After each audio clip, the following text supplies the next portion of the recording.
माझे असे छत्रपती शिवाजी महाराज, स्वराज्य रक्षक धर्मवीर संभाजी महाराज, राजमाता राष्ट्रमाता अहिल्याबाई होळकर, विश्वरत्न बोधिरत्न डॉक्टर बाबासाहेब आंबेडकर आणि ज्यांनी या इतिहासामध्ये क्रांती घडवून आणली अशा सर्व क्रांतिकारक महामातांना व महापुरुषांना प्रथम मी वंदन करते.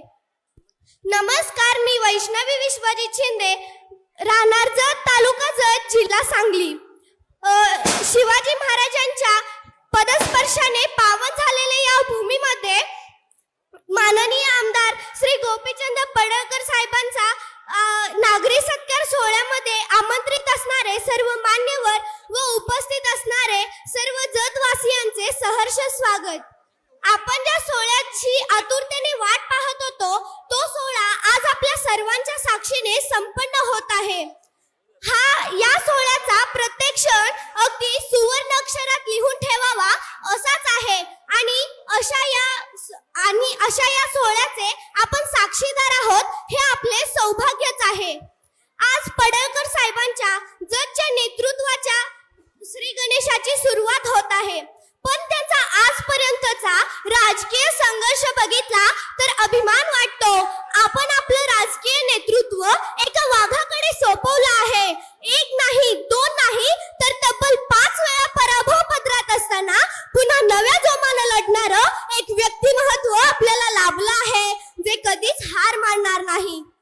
खरं तर अपयश ही यशाची पहिली पायरी असते असं फक्त वाचलं होतं, पण पडळकर साहेबांनी तर अपयशाचा पूर्ण जिना चढला आहे, तरीही पुढे अंधार. जरा विचार करा, या जागी दुसरे कोणी असते तर त्यांनी काय केलं असतं, पण हार मानतील तर ते पडळकर कुठले. रडायचं नाही, लढायचं हा एकच वासा त्यांनी जोपासला आणि अपयशाच्या जिन्यावर जाऊन लढा दिला की आता जिंकल्याशिवाय थांबायचं नाही. आणि अखेर जतकरांनी त्यांची ही विजयश्री खेचून आणली. जसे जतकरांनी पडळकर साहेबांच्या अपयशाचा दुष्काळ संपवला, तसेच पडळकर साहेब सुद्धा या जतच्या विकासाचा दुष्काळ संपवल्याशिवाय राहणार नाही. ही काळ्या दगडावरची पांढरी रेग आहे. हा वाघ आता गुरगुरून सज्ज झाला आहे. जतकरांनो, आता तयार व्हा. आता जतमध्ये दुष्काळ नाही तर सर्वत्र सुकाळ आणि हिरवळ नांदणार आहे, कारण गोपीचंद पडळकर हा जतकरांनी राजकारणातून पारखून काढलेला एक हिरा आहे. हा हिरा शेतकऱ्यांचा आहे, बेरोजगारांचा आहे, सर्व जनतेचा आहे. राजकारणाचा आव आणून फिरणारा हा नेता नाही, तर जतच्या सर्वांगीण विकासासाठी लढणारा नेता आहे.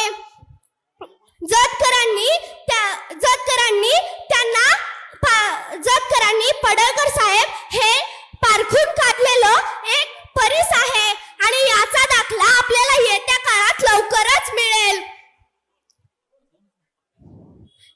पडळकर साहेबांनी केलेला विकास असा असेल की आपला एखादा पाहुणा जर जत मध्ये आला तर त्याने गाडीतून उतरल्या 2 मिनिटे थांबून विचार केला पाहिजे की आपण नेमके जत मध्ये चालोय ना की दुसरीकडे कुठे जाऊन पोहोचलोय. इतका विकास आपल्या जतचा होईल याची मला खात्री आहे.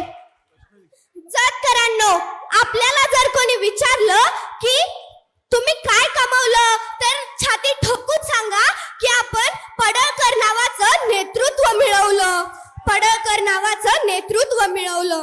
सर, ते शेवटी मला सुरेश भटांची एक ओळ म्हणावीशी वाटते.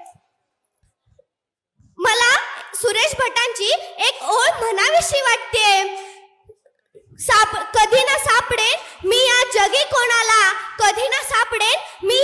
कोणाला, असे न्या सामसूम लोकात वाटलेला.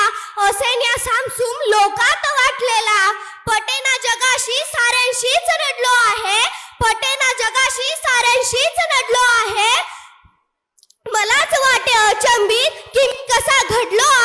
मलाच वाटे अचंबित की मी कसा घडलो आहे. येणाऱ्या काळात पडळकर साहेबांना त्यांच्या नव्या राजकीय आंबेडकर साहेबांना त्यांच्या नव्या राजकीय पर्वाच्या हार्दिक शुभेच्छा. धन्यवाद.